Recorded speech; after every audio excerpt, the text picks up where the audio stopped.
ఇప్పుడు ఆంధ్రాలో పరిపాలన ఎట్లా అనిపిస్తుంది మీకు? బాగుందండి. చంద్రబాబు నాయుడు గారు చాలా బాగుంది. ప్రజలందరూ కూడా హ్యాపీ ఉన్నారు. ప్రజెంట్ హ్యాపీ ఉన్నారు. గత 5 ఏళ్ళు చాలా బాధపడ్డాం ఆయనతో, జగన్ గారితో. ప్రస్తుతానికైతే ప్రజలందరూ కూడా పవన్ కళ్యాణ్ గారు కానివ్వండి, చంద్రబాబు నాయుడు గారు కానివ్వండి, ప్రస్తుతానికి చాలా హ్యాపీగా ప్రశాంతంగా ఉంది. ఆంధ్రప్రదేశ్ చాలా బాగుందండి. అంటే మళ్ళీ జగనే రావాలి అని చెప్పి అంటున్నారు అందరూ, దానికి మీరేమంటారు? అందరూ ఎవరన్నారండి? ఎవరన్నారు? మా ఆంధ్ర ప్రభుత్వం పరిపాలన బాగాలేదు అసలు అని చెప్పేసి అంటున్నారు. లేదండి, అది ఎంత గత 5 ఏళ్ళతో పోలిస్తే అది నాకంటే రాజకీయాలకు అతీతంగా చెప్తున్నానండి. అంటే నాకు చంద్రబాబు నాయుడు అంటే ప్రేమ కాదు, జగన్ అంటే ద్వేషం కాదు. నేను ఒక సాధారణ ఓటర్గా చెప్తున్నానండి. 2019 నుంచి 2024 వరకు గమనించుకుంటే అప్పటికి ఇప్పటికీ కూడా చాలా ప్రశాంతంగా ఉందండి. ప్రజెంట్ అయితే చాలా బాగుందండి. అంటే మీకు ఏమైనా పథకాలు అందాయా సార్? వస్తున్నాయండి అన్ని. మా అమ్మగారికి యాక్చువల్గా ఇప్పుడు 4,000 ఇస్తున్నారు. అంతకుముందు 500 పెంచుకుంటూ వెళ్ళారు. 3,000 ఇచ్చారు, 400 ఇస్తున్నారు. అట్లాగే ఇల్లు ఒకటి రావాలండి. ఇల్లు రాలేదు ఇంకా. ఇల్లు ఒకటి రావాలి. ఆ ఇల్లు గురించి ఆలోచిస్తాం. పరిపాలన అయితే బెటర్ అండి. ఆయన కానీ ఇది బెటర్. ఏమండి ఫ్రీ బస్ అది అనవసరం అండి. నాకు తెలిసి ఫ్రీ బస్ అనవసరం. దానివల్ల ఉపయోగం లేదు. అంటే చాలా మంది చదువుకున్న పిల్లలు, కాలేజీ అమ్మాయిలు, వాళ్ళందరికీ చాలా యూజ్ అవుతుంది కదా. ఎవరైతే వర్క్ చేస్తున్నారో వాళ్ళ వరకు పెడితే, కాలేజ్ స్టూడెంట్స్ వరకు పెడితే పర్వాలేదండి. అందరికీ పెట్టి అనవసరం అంటాను నేను. కాలేజీ వాళ్ళ వరకు అయితే పర్వాలేదు, అని అందరికీ అనవసరం. చదువుకునే పిల్లలకైతే పర్వాలేదు. అందరికీ పెట్టి కప్పు చేస్తారు ఇప్పుడు. దానివల్ల ఏం ఉపయోగం లేదు. పనులున్నా పని లేకపోయినా బస్సులో తిరుగుతున్నారు అంతే. ఇప్పుడు కూటమి ప్రభుత్వం వచ్చాక అవినీతి ఎక్కువైపోయింది అని చెప్పి అంటున్నారు. ఎక్కడండి? ఎక్కడ ఉందండి? నాకు తెలిసి అవినీతి ఎక్కడ ఏం జరిగింది? జగన్ గారు చెప్పారు జరిగిందని. చెప్తానే ఉంటారు ఆయన. నాకు తెలిసి ఏం జరిగింది అవినీతి? పవన్ కళ్యాణ్ గారు అవినీతి పరుడు కాదు. యాక్చువల్గా మేము పవన్ కళ్యాణ్ చూసే ఓటేస్తాం కూటమి ప్రభుత్వానికి. ఎందుకంటే ఆయన గత 20 ఏళ్ళు చూస్తున్నాం. ఆయనలో నీతి నిజాయితీ అన్నీ ఆయన 20 ఏళ్ళు చూస్తున్నాం మేము. ఆయన ఎటువంటి మనిషి అందరికి తెలుసు. మేము ఆయన చూసి చంద్రబాబు నాయుడు కొట్టేస్తాం, కానీ చంద్రబాబు నాయుడు చూసి పవన్ కళ్యాణ్ కొట్టేలా. ఎందుకంటే 20 ఏళ్ళని చూస్తున్నాం. వాళ్ళు ఏంటి, వాళ్ళ ఫ్యామిలీ ఏంటి మాకు అందరికీ పరిచయం కాబట్టి ఆయన చూసే ఓటేస్తాం మేము. పవన్ కళ్యాణ్ గారిని చూసి చంద్రబాబు నాయుడు కొట్టేస్తాం, కానీ చంద్రబాబు నాయుడు వాళ్ళ ప్రేమతో ఓటేయలేదు. ఎందుకంటే తెలుస్తుంది కదండి ఏం సంపాదించుకోండి. పవన్ కళ్యాణ్ గారు ఏం ₹1 చూపించండి ఆస్తి.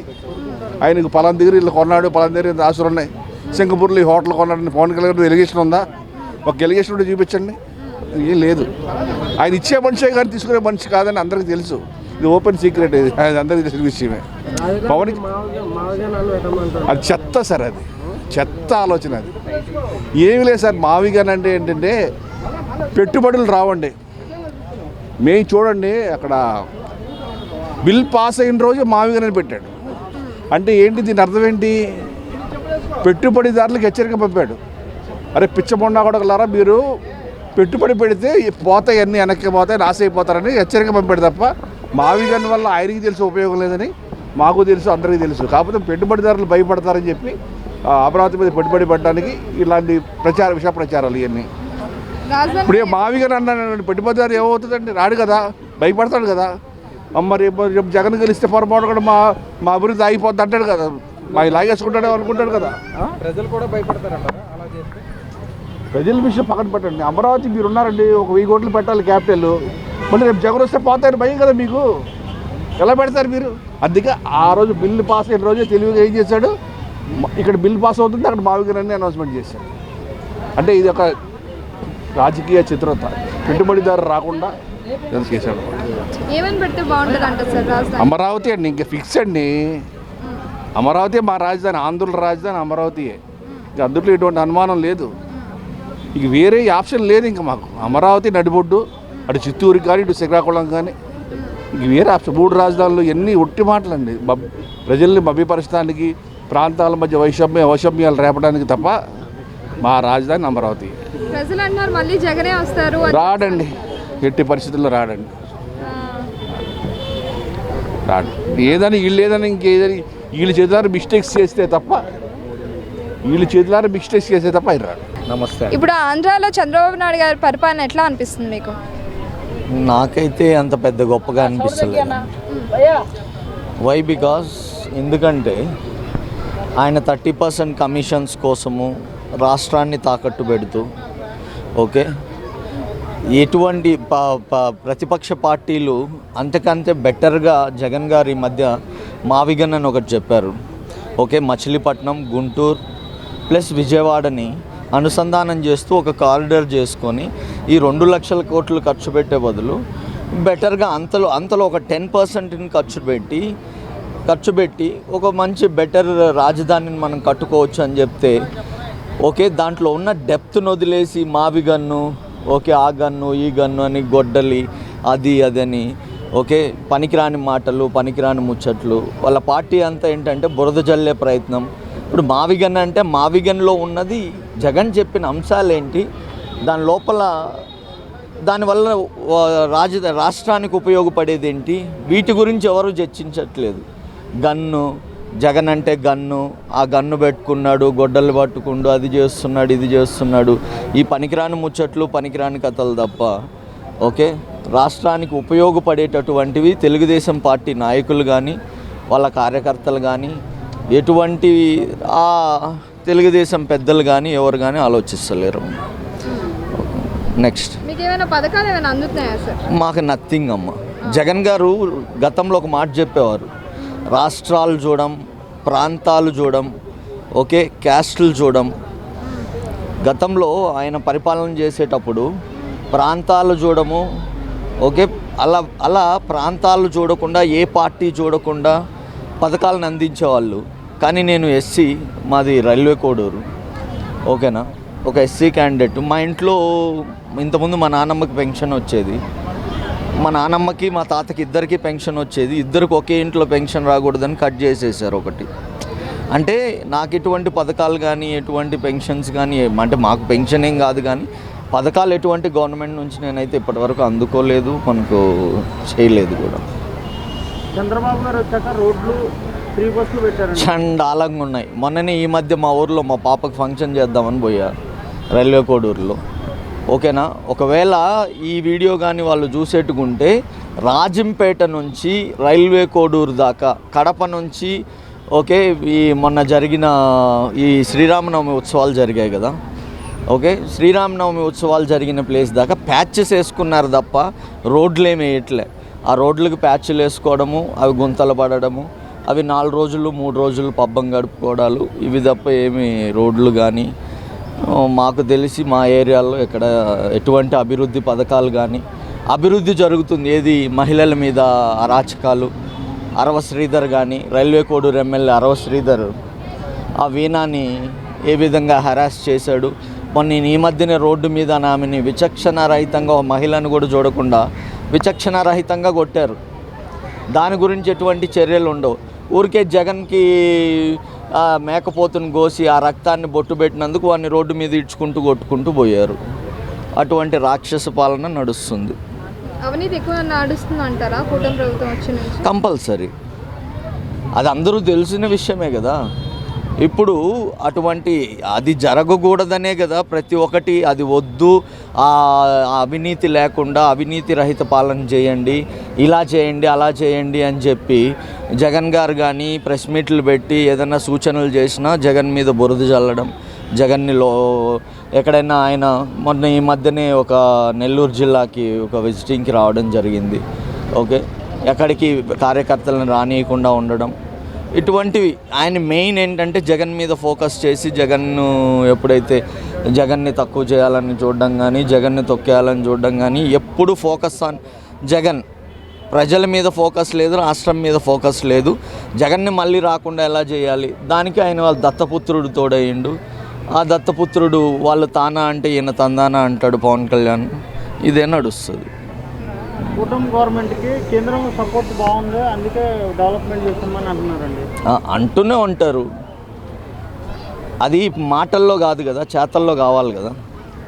కొన్ని ఏరియాలలో అవుతుంది కదా, అవుతుంది కాదనట్లేదు, కొన్ని ఏరియాస్లో అవుతుంది. అంటే ముందు అవుతుంది మా మీ సైడ్ కూడా. అవును, మరి అలాంటప్పుడు నేను అవుతుందా అవ్వదా అని నేను చెప్పట్లే. నా సైడు ఉన్నటువంటి సమస్యల్ని నేను వివరించిన. ఇంకొకటి ఏంటంటే జగన్ పరిపాలనప్పుడు 2 సంవత్సరాలు, దాదాపు 2 సంవత్సరాలు కరోనా దీనికే పోయింది. కానీ రాష్ట్రాన్ని మిగిలిన 2.5 సంవత్సరంలో ఏ విధంగా అభివృద్ధి చేసుకోవాలి, నాడు నేడు కానీ, ఆయన ఇచ్చిన హామీల్లో నాడు నేడు కానీ చాలా వరకు నెరవేర్చడం జరిగింది. వచ్చినప్పటి నుండి అవి తీసేసి ఇవి తీసేసి ఎప్పుడు చూసినా జగన్ మీద బురద జల్లడమో చూస్తారు తప్ప వేరే వాటి మీద ఫోకస్ చేసి బెటర్గా రాష్ట్రాన్ని డెవలప్ చేస్తే ప్రతి ఒక్కరికి. ఎందుకంటే ఆంధ్రాలో ఉన్న ప్రజలు ఉపాధి కోసం పొట్టలు పట్టుకొని హైదరాబాదో, బెంగళూరో, చెన్నైయో ఇలా వెళ్ళిపోవాల్సి వస్తుంది.